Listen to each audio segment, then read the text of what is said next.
mean, I struggle with it. I can understand the impulse. Yeah. But when you say, am I done with it? Have I gotten beyond it? No, I haven't. You know, I try to get beyond it, and I always realize if I'm really getting frustrated by somebody, it usually has something to do with something inside myself. But it's difficult also, though. It's difficult, you know, not to get irritated, and I think it's worth. I also think it's helpful to, when you're feeling irritated, to actually feel irritated and not castigate yourself for being irritated, Right. and then figure out where that irritation is coming from. And you know, in some cases it is instigated by somebody else. It's not as if you're necessarily judging them or trying to get them to change, but it's triggered by somebody else's behavior. But I try not to judge. Yes, I try not to. Yeah. But you know, it seems to me, you know, you're called to be responsible, and so you can't. It's difficult to be a saint in that regard. Well, in my own case, I was very fascinated and in love with Taoism, totally, you know, and it was partially the Chinese language, and as you know, as you see, I translated the first chapter of this great Taoist classic, the Zhuangzi, you know, he's like the most fun philosophical writer ever. And somehow I was concerned that this feeling of oneness, and that you could kind of forget about your ethical responsibilities, you know, if you were just sort of one with everything. And that didn't sit well with me. So I was directing the Oregon Humanities Center, and I inherited, when I first started doing that, I inherited the conference called Ethics After the Holocaust. And there were two philosophers. One was named Franz Rosenzweig, the other was Emmanuel Levinas. I've now written 2 books on.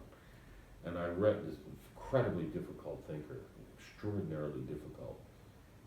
And I was reading his second great book. He's got 2 major books. And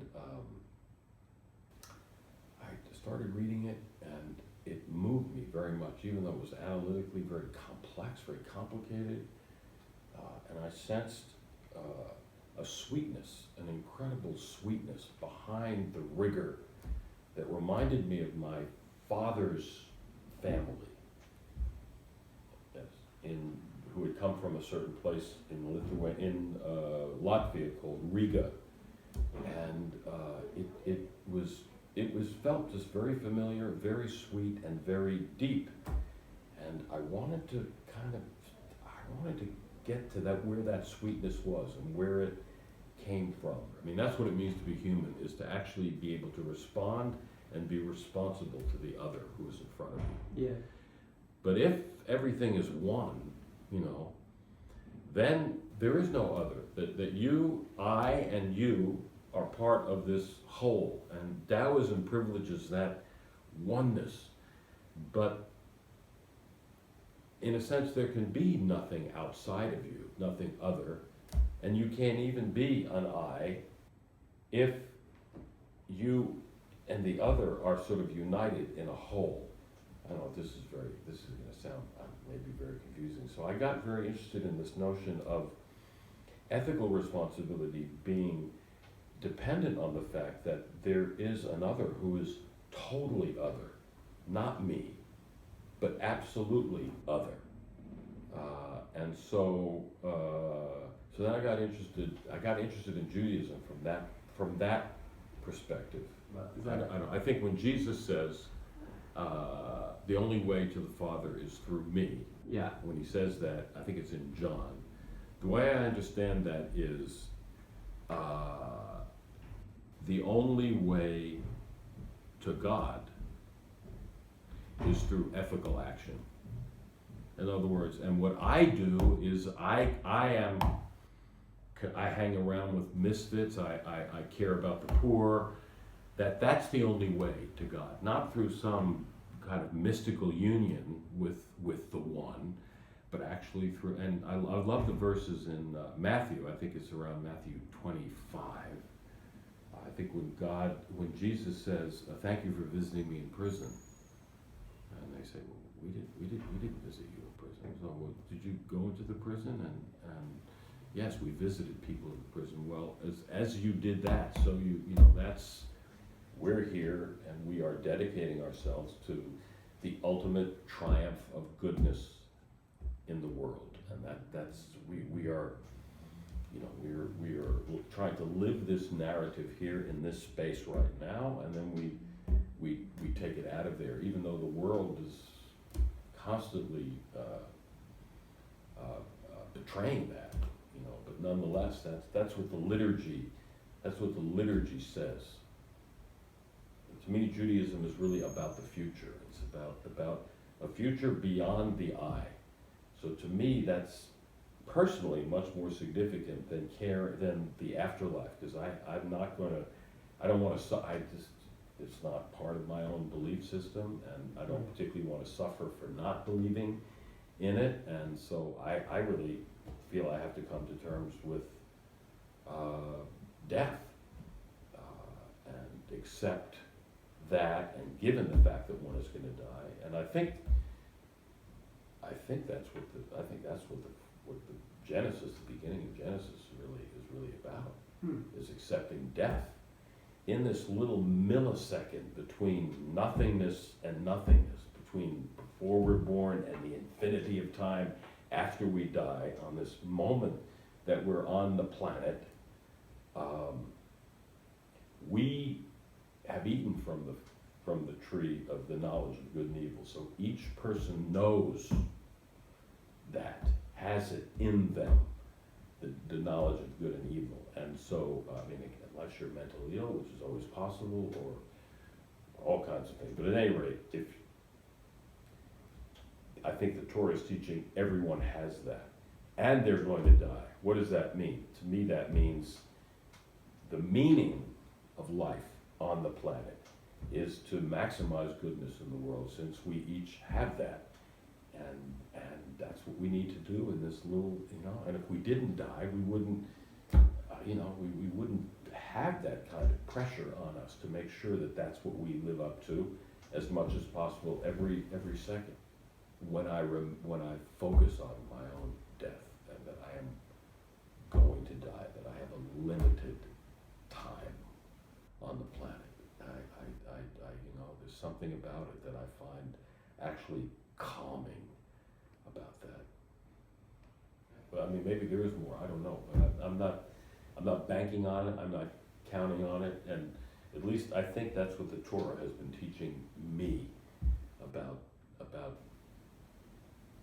death. And because, you know, there's nothing in the first 5 books about the afterlife, zero, you know. And then, of course, there's the so-called hard reading of the Tao Te Ching, which is that, you know, because there are these passages of, you know, feed the people, fill their bellies, and make them be obedient. And so there's a kind of passiveness and a quietism in Taoism that, you know, to me, I don't, you know, I understand when that's necessary, but there's, you know, Moses had a different response, which was, if you see injustice, you do something about it.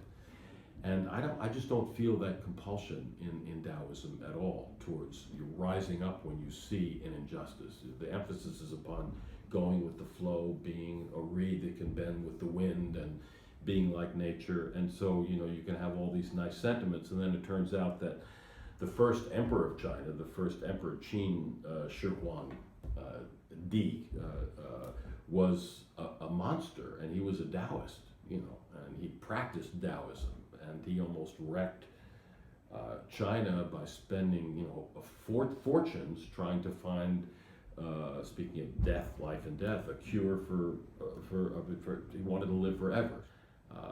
But my feeling is that ethical obligation is an absolute, and so I just don't find that in Taoism. I don't find that commanding sense of responsibility that is actually what I have felt in my own experience, and so that's what I find in my understanding of Judaism is that mitzvah, that commandment coming from somewhere to telling you you have to do the right thing. Even if you're going to die as a result of it, you have to do the right thing. But Taoism, I don't really see how you get that ethical compulsion in Taoism, except that, don't impose on others, don't force the issue, I think that's an important ethical principle, that I want other people to think like me. Wait a second, you're not the center of the universe, you're only a small, like in these Chinese landscapes, where you're just a little, human being is just this little spot in this larger picture, and yet at the same time, that little tiny spot doesn't, to me, have the moral force of the centrality of the human within Judaism. Because Judaism is about the centrality of the human, and not in a aggressively, anti or ecology kind of way, but that it's the human who's responsible. The human is responsible for the world. That is the sense in Judaism, but of course you have Abraham arguing with God, so it's like you can, actually because he doesn't feel God is living up to a high enough ethical standard. I like that in the Torah in Genesis, where Abraham in some way holds God accountable. Yeah, it says For Sodom and Gomorrah. Exactly. You're the master of, you're actually gonna destroy the innocent with the, so that seems to me the grandeur of the human is to even call God to task for not being ethical enough.